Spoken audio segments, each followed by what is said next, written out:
Hello everyone! Today, I'll show you how to submit a bid as a freelancer in a WordPress Freelancer marketplace platform using an out-of-the-box solution, the Freelancer Marketplace plugin. Freelancers, after checking and knowing that they can work on the project, will have to place a bid, which then the customer will decide which bid to accept. So how can we submit bids? When logged in as a freelancer, we just simply need to find a project that we would like to work and click on Submit Bid.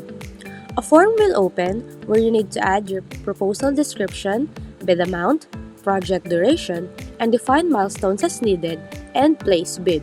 It's very simple and quick. After placing a bid to the project, the customer will be notified by email and it will also be visible on the project page as follows.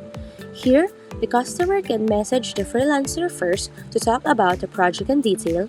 Once agreed upon, the customer can now accept the bid. There you have it! Now you know how to submit a bid in a WordPress Freelancer marketplace. If you want to learn more, just watch our other videos or visit our website at www.pluginsandsnippets.com. Thank you!